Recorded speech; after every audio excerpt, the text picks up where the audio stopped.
ब्राह्मण हैं हमारे, एक मंदिर के पुजारी जी। और उन्होंने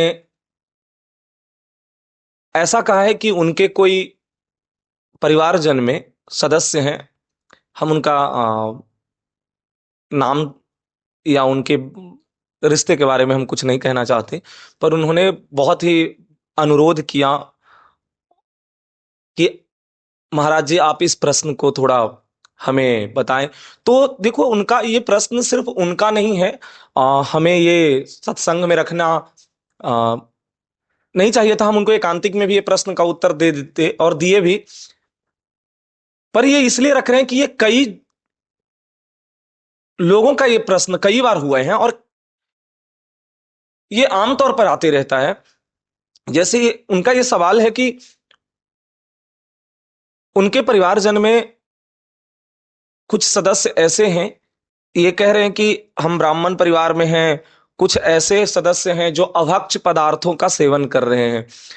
महाराज जी, जब हम उनको मना करते हैं कि ये पशु हिंसा कर करके हम अभक्ष पदार्थ न सेवन करें, तो वो कहते हैं कि अगर हम नहीं खाएंगे तो इनकी जनसंख्या बहुत बढ़ जाएगी। देखो भैया, इस पर हमें तो कुछ नहीं कहना कि वो क्या कहते हैं या उनकी सोच क्या है, पर इतना जरूर कहेंगे कि बुद्धि भ्रष्ट हो गई है। ये उनकी ही बात नहीं है, ये आपके यहां की बात नहीं है, ये कई ऐसे जगहों, मतलब ये तो पूरी संसार में ऐसी चल रही है। बुद्धि भ्रष्ट होते जा रही है।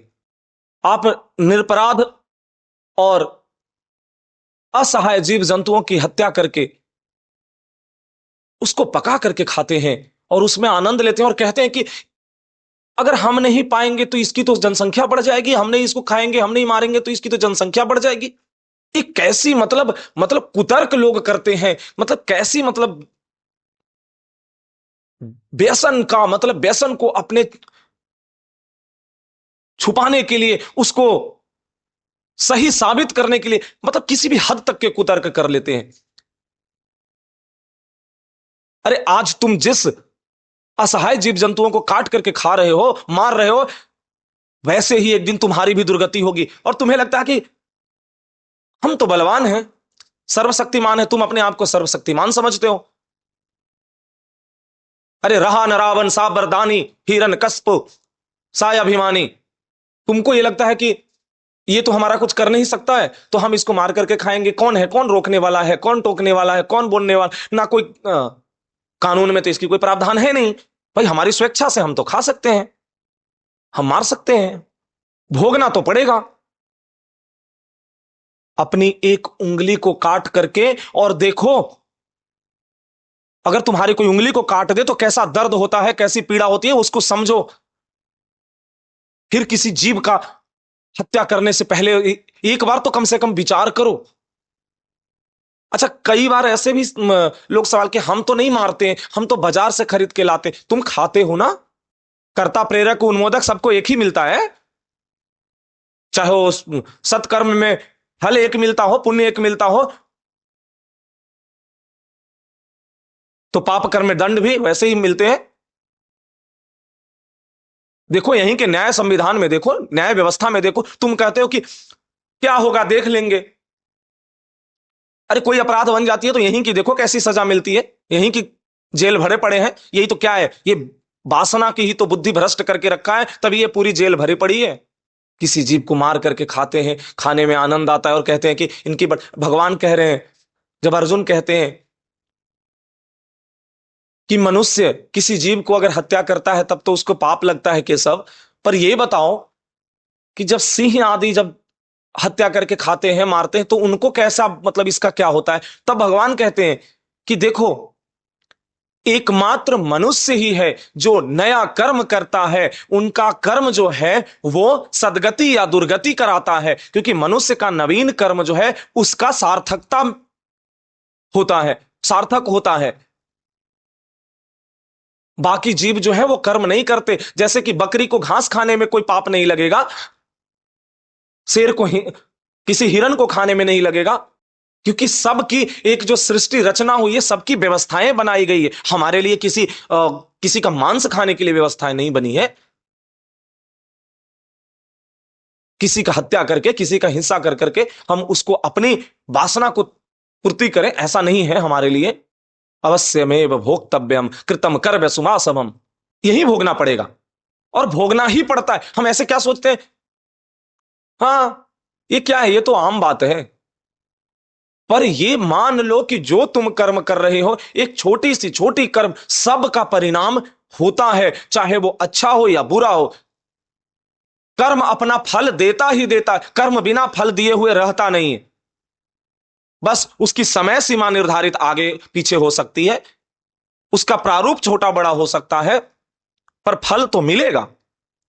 अब तुम अच्छा करो या बुरा, अवश्य मेव भोक्तव्यम कृतम कर्म शुभाशुभम, भोगना तो पड़ेगा। इसीलिए ये पंडित जी का सवाल तो ठीक है, ऐसे न जाने कितने लोगों का सवाल तो होता ही है। पर ये देखो, हम कहते हैं कि एक भी व्यक्ति अगर बदल रहा है, एक भी व्यक्ति अगर इसे सुन करके अगर अपने जीवन को परिवर्तित कर रहा है, तो सत्संग का फायदा है, सत्संग का लाभ है। पर अगर इसको सुन करके भी लोग अगर कान तर उनको जा रहे हैं और सत्संग सुन रहे हैं और उसके बाद भी अपने आप को बदलाव करने को तैयार नहीं, तो सत्संग का कोई लाभ नहीं है। फिर तो वही हो गई, भैंस के आगे बीन बजाओ। हम जड़ता में नहीं जाए, जड़ बुद्धि ऐसा न बना ले और तुम सोचते हो कि हम जो कर, अरे तुम जो कर रहे हो उसका जो फल होगा, जो उसको भोगना पड़ेगा, वो तुमको ही नहीं भोगना पड़ेगा, तुम्हारे शरीर से जो जुड़े हुए संबंधी है उनको भी भोगना पड़ता है, पुत्र को भी भोगना। पिता के कर्म का पुत्र को भी फल मिलता है, क्योंकि तुम उससे जुड़े हुए हो, मोह बंधन तो कटा नहीं है। तो तुम जो अभी कर्म अच्छा करोगे तो उसको उसका अच्छा परिणाम मिलेगा, और अगर तुम बुरा करोगे तो उसका फल उसको उसको भी मिलेगा। कहते थे बाढ़े पूत पिता के घर में, तो कम से कम ये तो ध्यान में रखो। अरे कितने को ऐसा, मतलब कैसे कहूं, एक सज्जन ने तो कहा कि हम अपने बेटे को ले जाते थे जहां पे इन जानवरों को काटा जाता है, और वहां पे ले जाकर के दिखाते थे कि ताकि वो मजबूत बने। सोचो कैसी वासना, कैसे तमोगुण उत्पन्न हो गए हैं, कैसी मतलब विचार है। इसीलिए तो जो सुनने में आता है 15-15 टुकड़े 20-20 टुकड़े कर करके ड्राम में भर करके, अभी सुने ना अभी घटना, इंसान को कुकर में उबाल दिया जा रहा है काट काट करके। ये क्या है, ये ऐसे ही तो हो रहा है क्योंकि ये वासना ऐसी विकृति रूप ले लिया है कि हमें यह समझ में ही नहीं आ रहा है कि हम किस ओर जा रहे हैं। हरि शरण, हरि चरण, नाम कीर्तन, इसमें लगो जो आनंद है, ये क्या ये, अरे अगर रस इंद्री को ही अगर तुमको स्वाद चाहिए तो कितने सुंदर सुंदर व्यंजन हैं, कितना दूध दही छाछ लस्सी मक्खन घी और कितने पकवान, कैसी कैसी सुंदर व्यवस्थाएं। भोग, सात्विक भोजन करो, प्रभु को अर्पित करो, पाओ आनंद है जीवन में। देखो कैसी बुद्धि ठीक रहती है, कैसी शरीर ठीक रहता है, कैसी मन की स्थिति ठीक रहेगी। खुद से सोचें, खुद से समझें, हम दूसरे को सुख देने की भावना रखें, जीव जंतुओं की सेवा की भावना रखें, ना कि उनको कष्ट दें, उनकी हत्या करें। कैसी भावना है, अपनी उंगली की एक छोटी सी नाखून भी कट के और थोड़ी सी नाखून के साथ अगर थोड़ी कहीं ऐसी जगह लग जाए तो आह निकल आती है, उसकी पूरी शरीर काट काट करके कैसी बेरहमी से लोग काटते हैं। कुछ तो कम से कम इसका ध्यान रखें, ख्याल रखें। अरे मानव तन इसलिए नहीं मिला कि ये व्यर्थ में ऐसे गवा दो, एकमात्र ये जीवन मिला है जो नवीन कर्म कर करके तुम अपना जीवन को उद्धार कर सकते हो, नहीं तो फिर वही तुमको बनना पड़ेगा। एक बकरे को काट रहा था, बकरे ने हंसा और बोला कि पिछले जन्म में हमने तुमको ऐसे ही काटा था, जो हमने गलती की आज तुम वही गलती फिर कर रहे हो। अरे प्रभु के भजन में लगो, जो प्रभु के भजन में आनंद है, भक्ति में आनंद है, सबको सुख पहुंचाने में आनंद है, वो दूसरे को तकलीफ देने में नहीं, निसहाय निरपराध जीवों की तकलीफ देने में नहीं है, असहाय जीव जंतुओं को तकलीफ देने में नहीं है।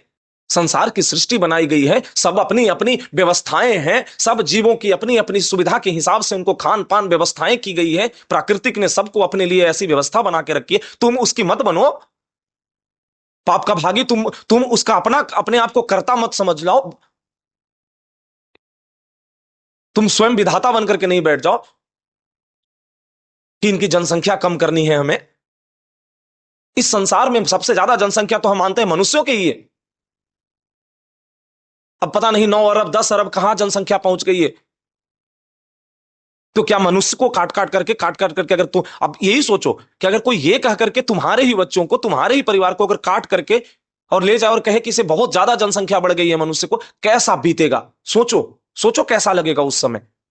तो तुम किसी जीव को अगर काट करके खाते हो और कहते हो ये कि हम इनको इसलिए काटते हैं मारते हैं, अगर हम नहीं खाएंगे तो इनकी जनसंख्या बहुत ज्यादा बढ़ जाएगी, ऐसा कभी नहीं हृदय में लाओ, ऐसा कभी नहीं मन में लाओ।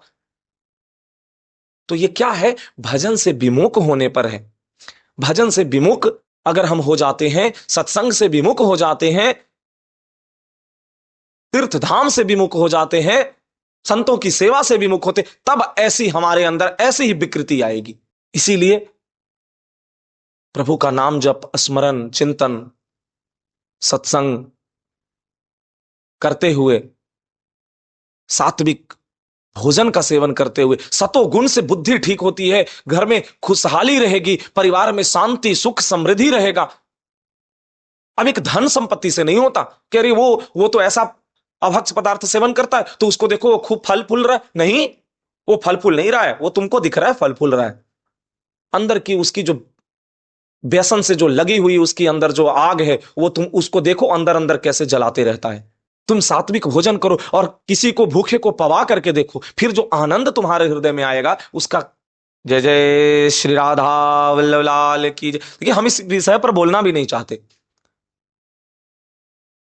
पर बोलना भी पड़ेगा क्योंकि सत्संग होता ही है इसलिए।